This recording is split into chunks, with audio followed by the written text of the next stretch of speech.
Welcome back to the Postpartum Plan podcast. This podcast is designed to support and empower you through postpartum. Whether you're expecting, in the early postpartum days, or beyond, this space is for you. I'm your host, Madison Fugere, a dedicated postpartum doula and pediatric sleep consultant, striving to help parents feel confident and supported in their parenting journey. Each week, I'm sharing practical tips and expert advice to help you navigate all the postpartum things with confidence. Well, as much confidence as you can. Let's embark on this journey together, making your parenthood as serene and supportive as possible.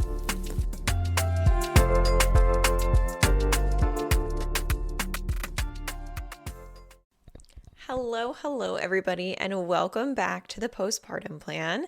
This is Madison Fugere here, your host, your postpartum doula bestie, your pediatric sleep consultant bestie, and really just here to share with you guys a solo episode again. So today we're going to talk all about newborn naps, and specifically a topic that I get all the time, which is talking about these quote unquote nap traps, right? Or how to balance these contact naps with your own needs and getting your own things done, right? So if you've ever felt like you've been stuck under a sleeping baby, right? Wondering, am I creating a bad habit?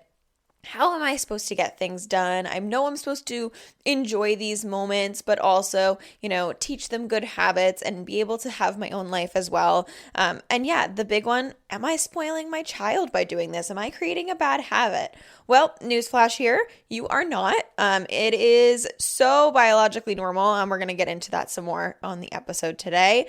But I'm also here to give you strategies. So how to help your child to not contact nap as much, how to help yourself if you are contact napping or nap trapped.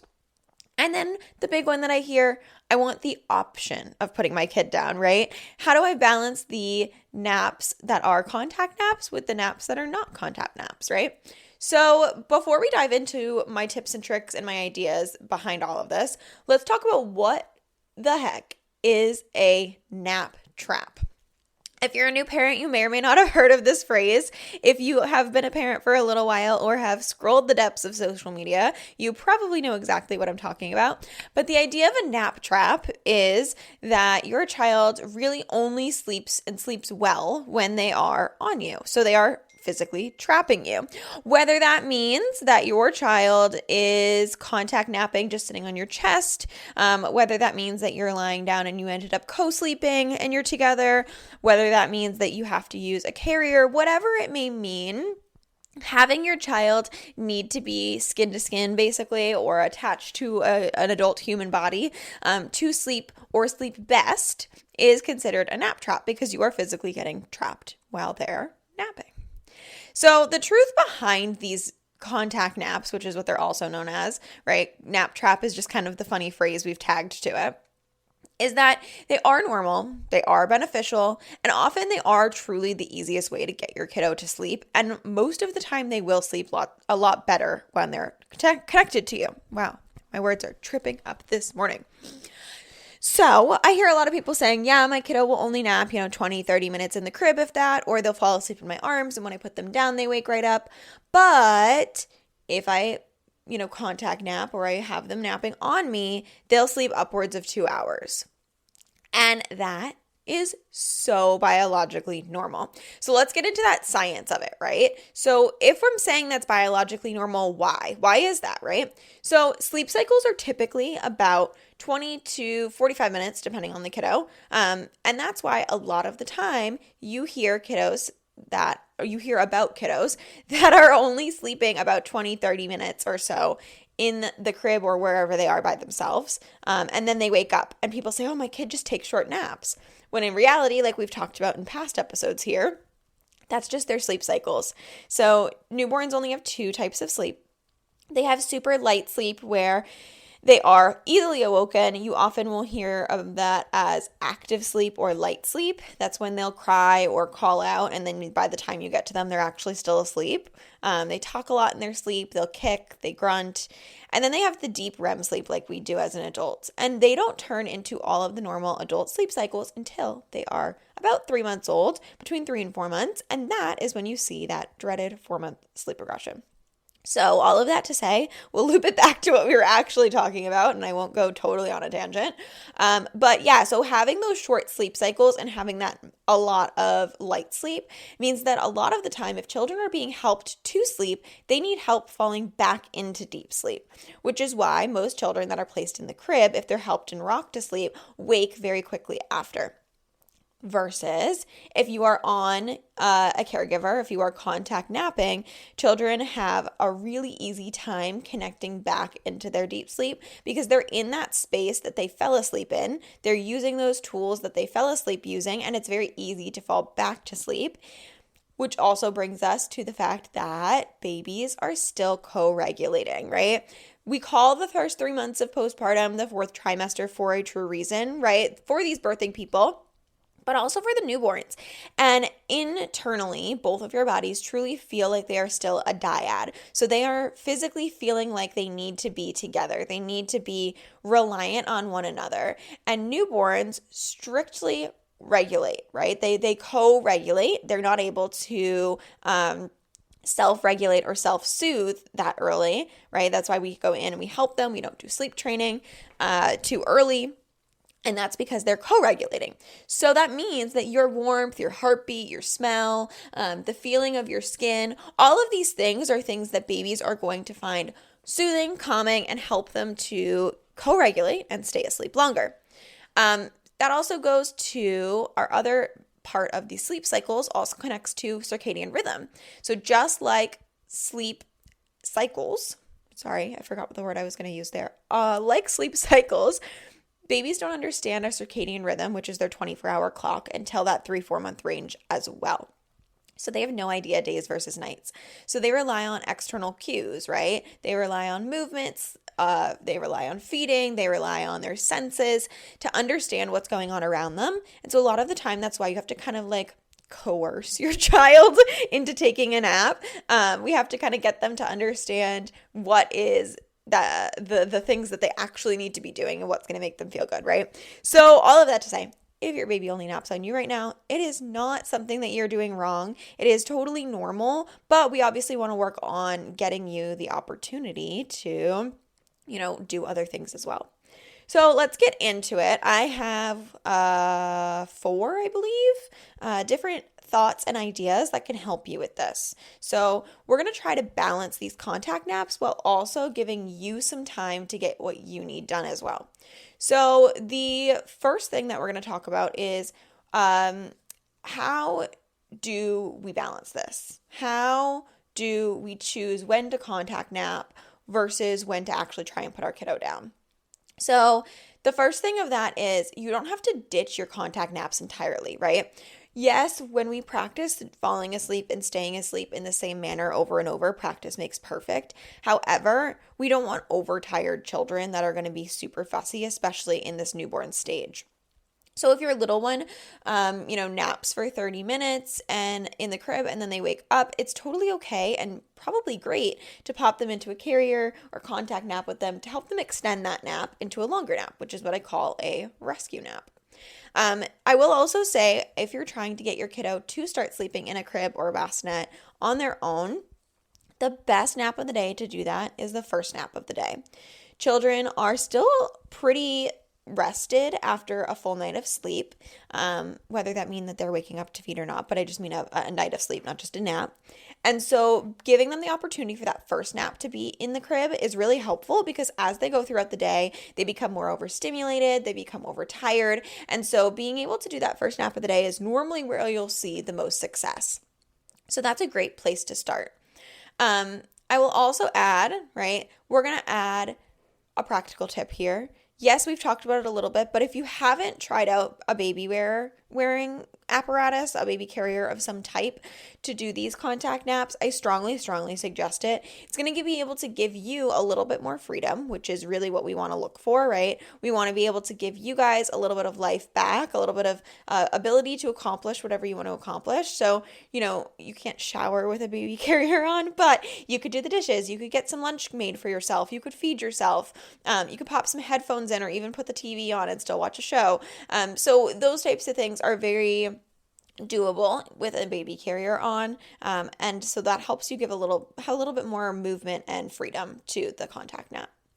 The second thing that you want to do if you are feeling super touched out and you're feeling like, I really just want to put my kiddo down, I need to not be holding them, is to utilize motion to your advantage, right? We said that children really take their senses in and they need to be kind of like coerced into being told what their bodies need in those moments.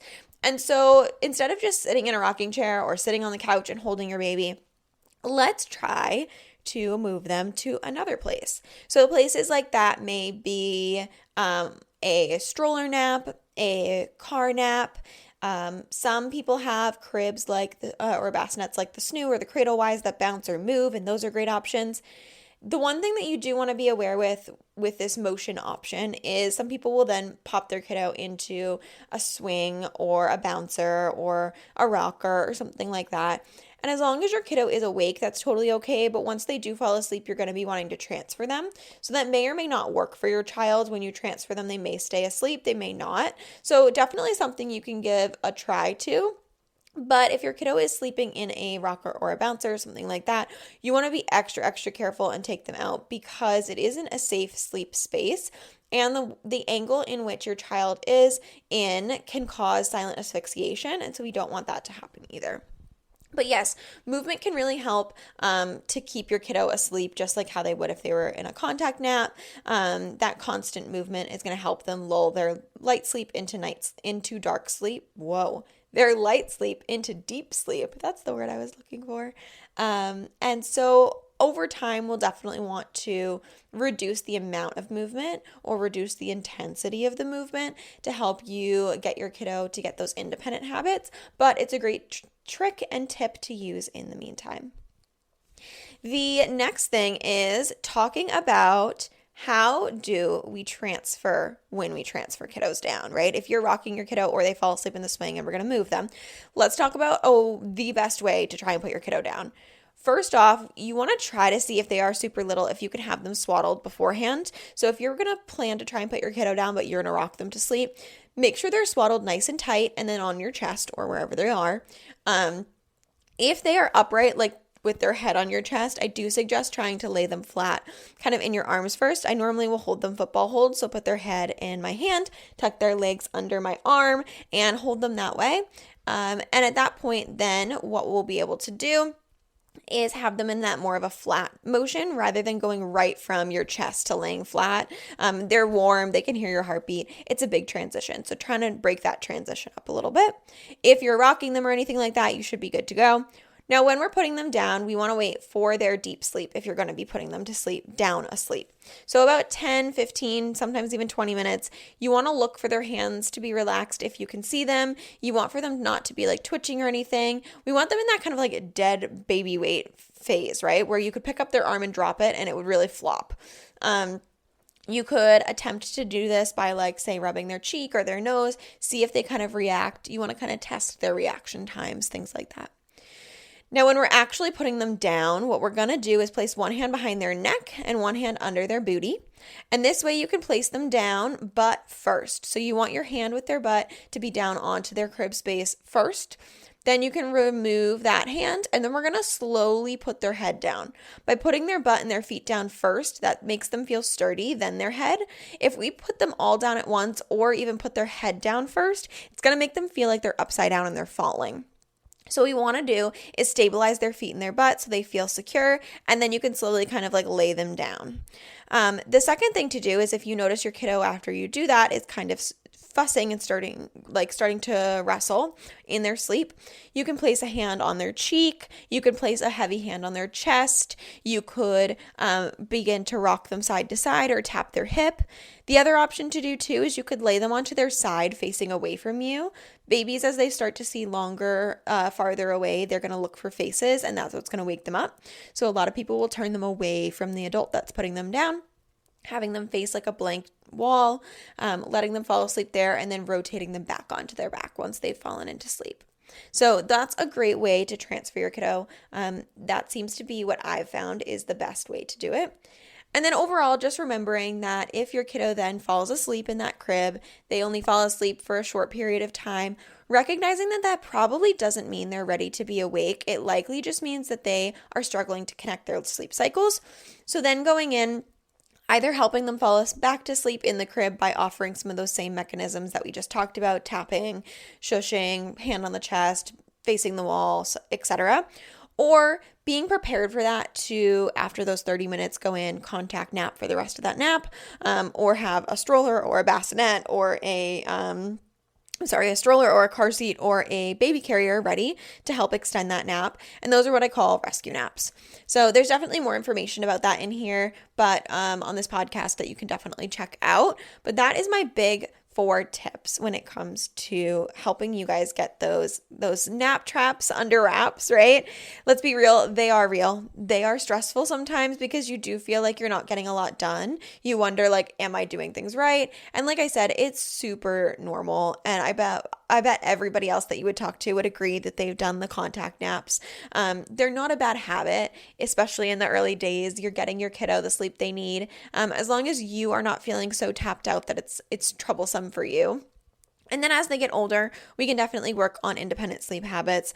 At about 3 to 4 months old is when we can start sleep training. So at that point, we can definitely start introducing those types of skills. But at this time, children do need to co-regulate. So it's very important to be able to support them and help them in their own growth and development and their own needs. Again, if you have any questions, I am more than happy to help. Check out the show notes below. I do hour-long Ask Me Anything calls where I chat with families, specifically those who have children under 3 to 4 months old and are looking for some input on their sleep struggles.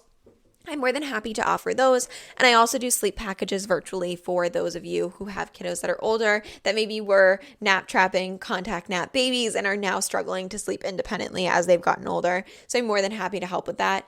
If you liked today's episode, please let me know. Head over to Instagram, Serene Moments LLC.